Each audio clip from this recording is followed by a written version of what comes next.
नमस्कार, आप देख रहे हैं इंडिया वॉइस और मैं हूं आपके साथ श्रुति अंगद। बुलेटिन की करते हैं शुरुआत इस वक्त की बड़ी खबर के साथ। डिप्टी सीएम ब्रजेश पाठक का मैनपुरी दौरा आज दोपहर 12:50 पर करहल पहुंचेंगे। ब्रजेश पाठक दोपहर 1 बजे नरसिंह इंटर कॉलेज में कार्यक्रम करेंगे। ब्रजेश पाठक आयोजित कार्यक्रम में होंगे शामिल। रोजगार मेले का करेंगे उद्घाटन। नियुक्त पत्र, स्मार्टफोन और टैबलेट करेंगे वितरित। विभिन्न योजनाओं में ऋण स्वीकृत पत्र भी देंगे। Deputy CM Brajesh Pathak press conference भी करेंगे मैनपुरी में। तो आज अहम दौरा मैनपुरी का और रोजगार मेले में भी शामिल होंगे डिप्टी सीएम ब्रजेश पाठक। तो डिप्टी सीएम ब्रजेश पाठक का मैनपुरी दौरा बेहद अहम माना जा रहा है। करहल सीट पर चुनाव होने हैं और उपचुनाव को लेकर भाजपा पूरी तरीके से तैयार है और लगातार धरातल पर भाजपा और भाजपा के कार्यकर्ता काम करते हुए नजर आ रहे हैं। आज ब्रजेश पाठक का मैनपुरी दौरा है जो बेहद कई मायनों में अहम माना जा रहा है।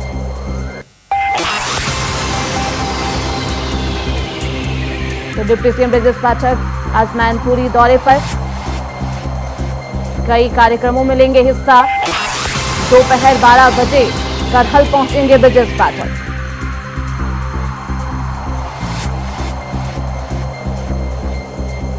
यूपी विधानसभा चुनाव को लेकर लगातार भाजपा धरातल पर काम करती हुई नजर आ रही है और ऐसे में ब्रजेश पाठक आज आयोजित रोजगार मेले का भी उद्घाटन करेंगे। मैनपुर की करहल विधानसभा सीट पर उपचुनाव के लिए डिप्टी सीएम ब्रजेश पाठक आज अखिलेश यादव के गढ़ में रणनीति तैयार करने पहुंचेंगे और विभिन्न योजनाओं में ऋण स्वीकृत पत्र को भी बांटेंगे। तो डिप्टी सीएम मैनपुरी यानी कि समाजवादी पार्टी के गढ़ में आज दौरे पर है और ऐसे में उपचुनाव को लेकर हलचल भी तेज है। समाजवादी पार्टी पूरी तरीके से कमर कस चुकी है। वहीं दूसरी तरफ भाजपा अपने खोए हुए अस्तित्व को वापस करने में जुट चुकी है। तो ब्रजेश पाठक आज मैनपुरी दौरे पर हैं। करहल विधानसभा सीट पर उपचुनाव के लिए डिप्टी सीएम ब्रजेश पाठक आज मैनपुरी के करहल सीट पहुंचेंगे।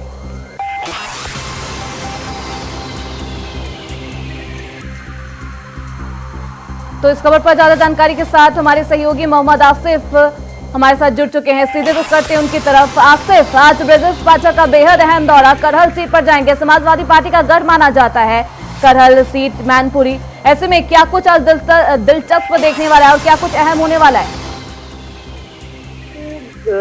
लोकसभा चुनाव के बाद 10 सीटों पर उपचुनाव होने हैं। इस उपचुनाव को लेकर समाजवादी पार्टी और बीजेपी पूरी तरह से एक्टिव बोर्ड पर नजर आ रही है। जहाँ एक तरफ समाजवादी पार्टी मास्टर प्लान तैयार कर रही है, तैयार कर रही है, वहीं इसका जवाब देने के लिए बीजेपी भी पूरी तरह से मैदान में उतर चुकी है। आज डिप्टी सीएम ब्रजेश पाठक का करहल विधानसभा करहल में दौरा है। मैनपुरी की यह सीट है और यह सीट सपा प्रमुख अखिलेश यादव ने जीती थी। लोकसभा चुनाव के बाद यह सीट छोड़कर सपा प्रमुख अखिलेश यादव ने दिल्ली की सियासत शुरू कर दी थी और इस उपचुनाव को लेकर बीजेपी पूरी तरह से एक्टिव है। यूपी सीएम योगी आदित्यनाथ ने जहां 10 सीटों पर जीत के लिए 30 मंत्रियों की फौज उतारी है, वहीं अब बीजेपी के मंत्री सभी सीटों पर दौरा कर रहे हैं और साथ ही साथ जो सरकारी योजनाएं हैं, जो उनका एजेंडा है, उसे जनता के बीच बता रहे हैं। आज डिप्टी सीएम मैनपुरी पहुंच रहे हैं, जहां पर वह जो है कई कार्यक्रम का हिस्सा बनेंगे और साथ ही साथ मैनपुरी सीट को लेकर जिस तरह से बीजेपी एक्टिव बोर्ड पर नजर आ रही है, या कहा जा सकता है कि आज डिप्टी सीएम ब्रजेश पाठक का यह दौरा काफी अहम है और अहम ये भी है कि यहाँ पर अखिलेश यादव यानी कि समाजवादी पार्टी का यह गढ़ माना जाता है और इसे जीतने के लिए भी बीजेपी पूरी तरह से बेताब है। और आज जिस तरह से ब्रजेश पाठक का दौरा है, इसको लेकर काफी कुछ तैयारियां की गई है और कहीं न कहीं जो वोटर है उन्हें अपने पाले में करने के लिए डिप्टी सीएम केशव प्रसाद मौर्य उनसे संवाद करेंगे, कार्यकर्ताओं से मिलेंगे और साथ ही साथ अपना चुनावी एजेंडा भी बताएंगे। जी आसिफ, एक तरफ रोजगार मेले का आयोजन हो रहा है, दूसरी तरफ ये भी आरोप लगाया जा रहा है कि रोजगार मेले वही किए जा रहे हैं जहां पर उपचुनाव होने हैं। जिन जिन सीटों पर उपचुनाव होने हैं वहीं उन्हीं सीटों पर रोजगार मेले का आयोजन किया जा रहा है ताकि जो बेरोजगार युवा हैं उनको प्राइवेट नौकरी दी जाए। तो ये आरोप भी लग रहे हैं और ये सवाल भी उठाया जा रहा है कि आखिर सिर्फ उन्हीं सीट पर क्यों। देखिए तुलसी, उपचुनाव की जो सीटें हैं उन्हें जीतने के लिए सियासी जो है बुरा भाग किया जा रहा है। और इस तरह से अगर बात करें अयोध्या की मिल्कीपुर सीट पर तो यहाँ भी रोजगार मेला लगाया गया था और मैनपुरी की करहाल सीट पर बात करें तो यहाँ भी रोजगार मेले का आयोजन किया जा रहा है आज, जिसमें डिप्टी सीएम केशव प्रसाद मौर्य शिरकत करेंगे। लेकिन जिस तरह से जो सियासी समीकरण बन रहे हैं, कहीं न कहीं जो बीजेपी की जो तैयारी है और जो जीतना का मंसूबा है उसे जो है कामयाब करने के लिए रोजगार मेले का आयोजन किया जा रहा है और साथ ही साथ कई योजनाओं को लोगों को देने की तैयारी है। और साथ ही साथ यह भी कहा जा रहा है कि रोजगार मेले को लेकर जिस तरह से बीजेपी एक्टिव है, युवाओं को अपने पाले में करना चाहती है, जो महिलाएं हैं उन्हें जो है बताना चाहती है कि बीजेपी ही सर्वश्रेष्ठ पार्टी है, लेकिन इस पर भी सवाल खड़ा होना लाजमी है। बिल्कुल आसिफ, करहल सीट पर चुनाव होने उपचुनाव होने हैं, ऐसे में लगातार भाजपा की तरफ से तैयारी की जा रही है। आप बने रहिए हमारे साथ, आपकी तरफ रुख करेंगे अगली खबर की। लेकिन इस तरीके से ब्रजेश पाठक का आज मैनपुरी दौरा है, करहल सीट पर उपचुनाव होने हैं और आज करहल पहुंचेंगे डिप्टी सीएम ब्रजेश पाठक। तो कई मायनों में ये दौरा बेहद अहम माना जा रहा है और सपा का गर्व माने जाने वाली मैनपुरी सीट और विधानसभा सीट लंबे समय से भाजपा हारती चली आ रही है। तो ऐसे में देखना बेहद दिलचस्प होगा कि क्या कुछ इस बार बीजेपी रणनीति तैयार करती है और किसे प्रत्याशी के रूप में करहल सीट से उतारा जाता है।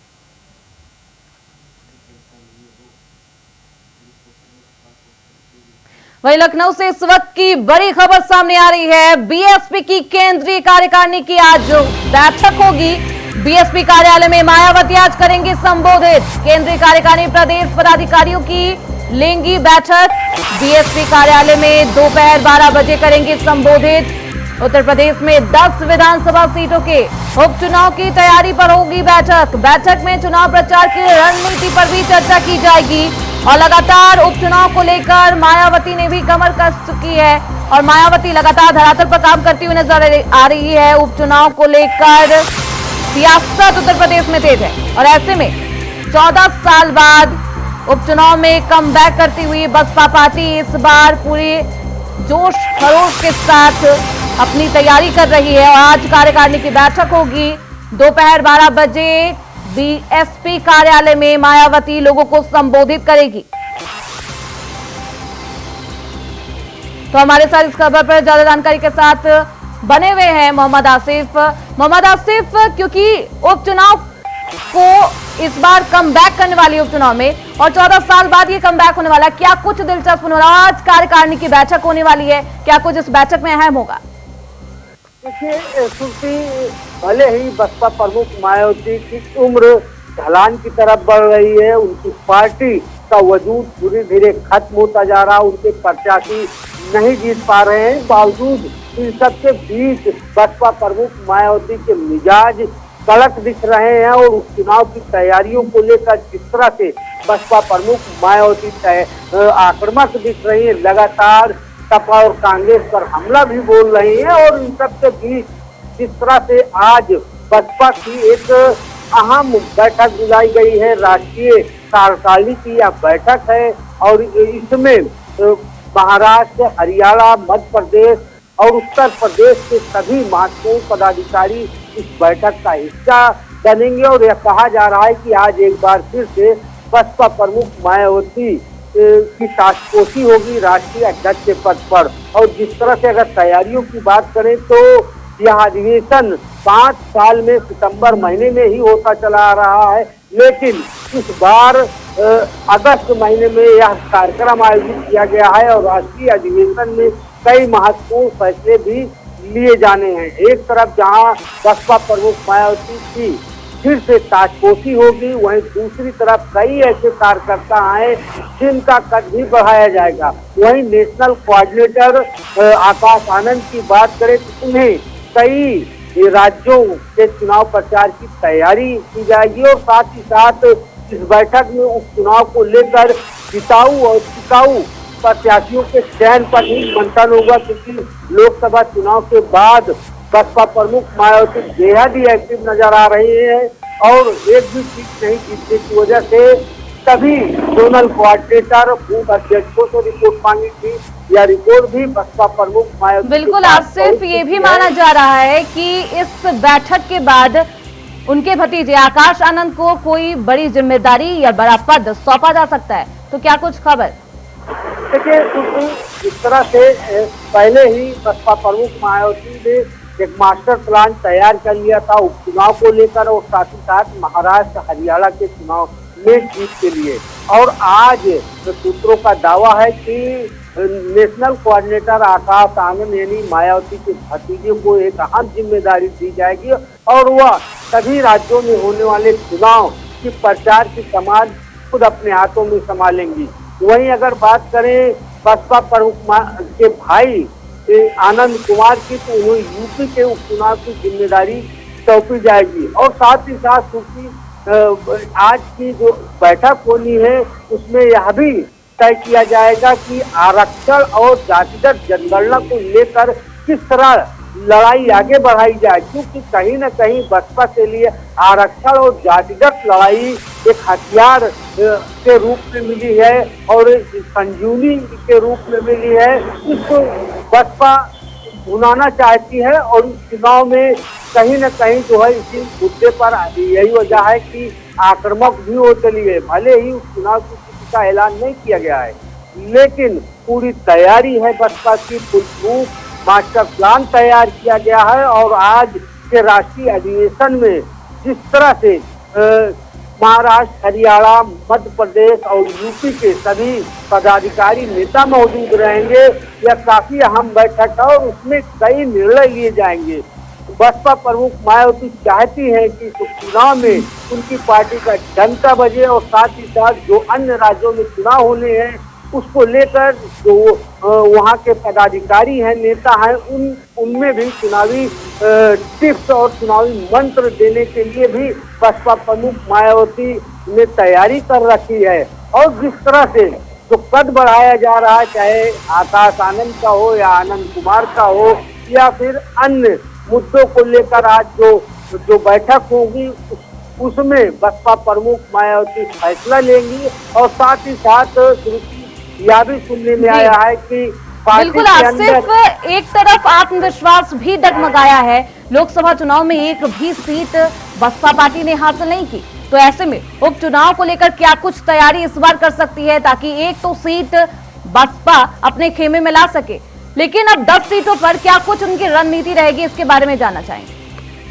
देखिए सूत्री, बसपा प्रमुख ने पहले ऐलान कर दिया है कि वह किसी दल से समझौता नहीं करेंगी, गठबंधन नहीं करेंगी। और दूसरी बात यह है कि बसपा ने सभी 10 सीटों पर जीतने के लिए प्रीमियम फार्मूला अपनाया है। आरक्षण के मुद्दे पर वह यह चुनाव लड़ना चाहती है। हालांकि जिस तरह से पिछले चुनाव की बात करें, चाहे लोकसभा चुनाव हो या फिर इसके पहले यूपी का विधानसभा चुनाव हो, इसमें बसपा प्रमुख मायावती कहीं न कहीं उनकी पार्टी अंधे मुंह गिरी थी, शायद इसी से सबक लिया है और एक बार फिर से एक्टिव हो चली हैं और दलित मूवमेंट चलाते हुए बसपा प्रमुख मायावती मुस्लिम और ब्राह्मणों को इस चुनाव में तरजीह दे रही, उन्हें प्रत्याशी बना रही हैं। तो कुल मिलाकर यह कहा जा सकता है कि जिस तरह से सपा का पीडीए फार्मूला है, उसी तर्ज पर पीडीएम फार्मूले पर चलते हुए कहीं न कहीं बिल्कुल अब देखना बेहद दिलचस्प तैयारी में है। बिल्कुल देखना बेहद दिलचस्प होगा आसिफ कि इस बार मायावती क्या कुछ कमाल कर पाती है और क्या उनकी रणनीति इस बार सफल हो पाती है। बहुत शुक्रिया इन तमाम जानकारियों के लिए आसिफ, आप निगाह बनाए रखिए। तो उपचुनाव को लेकर मायावती ने भी अब कमर कस ली है और आज कार्यकारिणी की बैठक बेहद अहम मानी जा रही है। रुकेंगे छोटे से ब्रेक के लिए, फौरन लौटेंगे।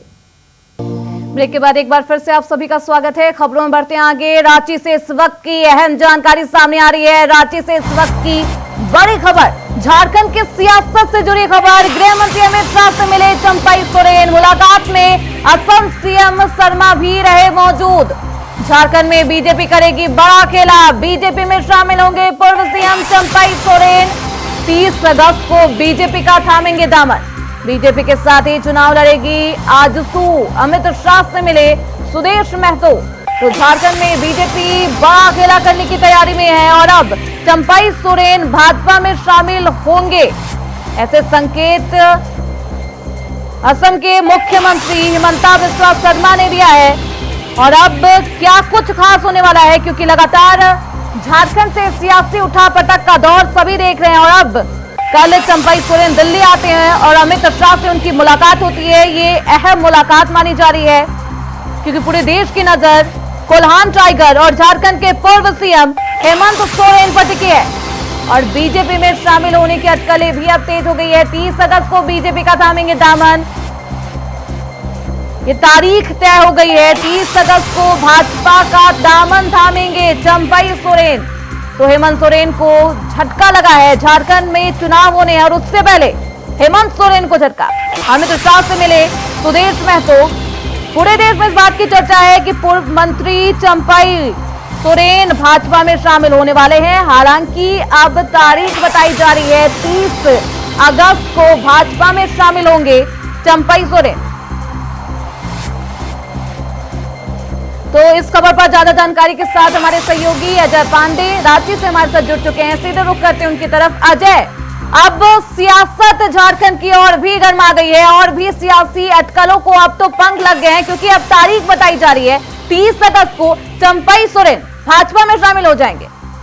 जी, मैं इंडिया वाइस दर्शकों को ये पहली बात इस सारी चीजें क्लियर कर चुका था कि भले वो सियासत के संसद के बादल हैं, लेकिन वो बीजेपी में शामिल आखिरकार वो समय और मुहूर्त की जो बात हमने कही थी वो सामने है। तो निश्चित रूप से मुझे लगता है कि बीजेपी को एक बड़ा बल, जिस प्रकार से असम के मुख्यमंत्री ने कल उन्होंने अपने बयान दिया था कि अगर चंपाई सोरेन बीजेपी में आते हैं तो बीजेपी को बल मिलेगा, तो निश्चित रूप से उनके बयान और उनकी जो आने का संकेत उन्होंने कल ही दे चुके थे। वैसे मुझे लगता है कि बीजेपी के लिए एक बड़ा यह और झारखंड की नेता के लिए एक बड़ा शौक हो सकता है, क्योंकि कोहरान के एक बड़े नेता है निश्चित रूप से, और झारखंड के नेता के एक बड़े फाउंडर मेंबर भी है। तो वैसी स्थिति में चंपाई सोरेन का बीजेपी में जाना निश्चित रूप से एक बड़ा राजनीतिक का बदलाव देखा जा सकता है। जी अजय, ये भी कहा जा रहा है कि ये जो देरी हुई, क्योंकि एक हफ्ते पहले भी चंपाई सोरेन दिल्ली आते हैं और दिल्ली में आने के बाद तभी अटकलें लगाई जा रही थी कि भाजपा में वो शामिल हो जाएंगे, लेकिन वो होता नहीं है। वो वापस रांची लौट जाते हैं और कहते हैं कि निजी कारणों की वजह से वो दिल्ली दौरे पर आए थे। लेकिन ये कहा जा रहा है, सूत्रों से मिली जानकारी के अनुसार कहा जा रहा है कि कुछ शर्तें थी जिसकी वजह से चंपाई सोरेन इतनी देरी कर रहे थे। भाजपा ने क्या कुछ शर्तें लगाई थी और क्या कुछ अहम जानकारी शर्तों को लेकर? जी बिल्कुल सही सवाल है।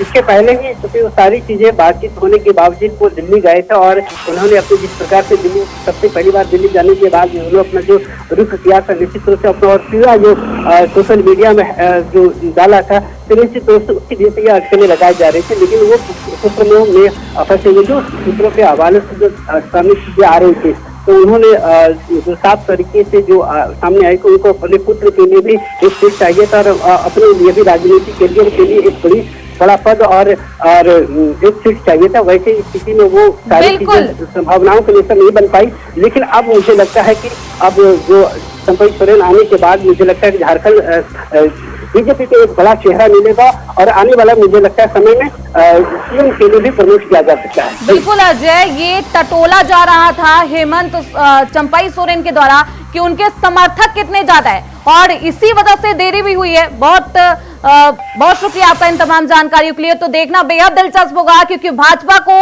एक बड़ा चेहरा झारखंड की सियासत में मिल चुका है। तो 30 अगस्त को जब चंपाई सोरेन भाजपा में शामिल होते हैं तो हेमंत सोरेन की धड़कनें भी बढ़ जाएगी और देखना बेहद अहम होगा कि झारखंड में चुनाव अब किस ओर रंग दिखाता है। खबरों बढ़ते आगे। प्रयागराज से इस वक्त की बड़ी खबर, इलाहाबाद हाईकोर्ट से जुड़ी खबर।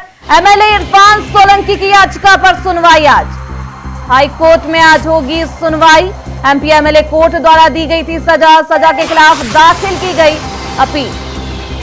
तो इस वक्त की अहम जानकारी सामने आ रही है। एमएलए इरफान सोलंकी को लेकर इलाहाबाद हाईकोर्ट में आज उनकी सुनवाई होनी है और इरफान सोलंकी की याचिका पर आज सुनवाई बेहद अहम मानी जा रही है।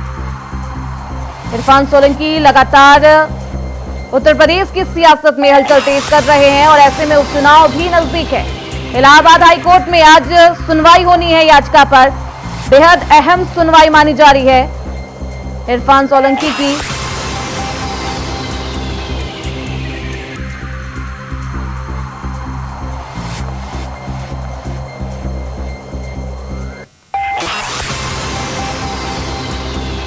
इरफान सोलंकी को 7 साल की सजा सुनाई गई थी। सपा के विधायक है इरफान सोलंकी, जिनकी याचिका पर आज इलाहाबाद हाईकोर्ट में सुनवाई होनी है। तो इलाहाबाद हाईकोर्ट से इस वक्त की बड़ी खबर हम आपको बता रहे हैं।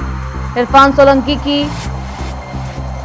याचिका पर आज सुनवाई होनी है इलाहाबाद हाईकोर्ट में। 7 साल की सजा सुनाई गई है एमपी एमएलए कोर्ट ने और आज इरफान सोलंकी की हाईकोर्ट में याचिका की सुनवाई होगी और हाईकोर्ट में आज सुनवाई बेहद अहम मानी जा रही है। एमपी एमएलए कोर्ट के द्वारा इन्हें 7 साल की सजा सुनाई गई थी। सपा के विधायक है इरफान सोलंकी। महाराजगंज जेल में बंद है इरफान सोलंकी और लगातार उनकी सुनवाई को लेकर बड़ी और अहम जानकारी सामने आती रहती है। तो आज इलाहाबाद हाईकोर्ट में अहम सुनवाई इरफान सोलंकी को लेकर हुई।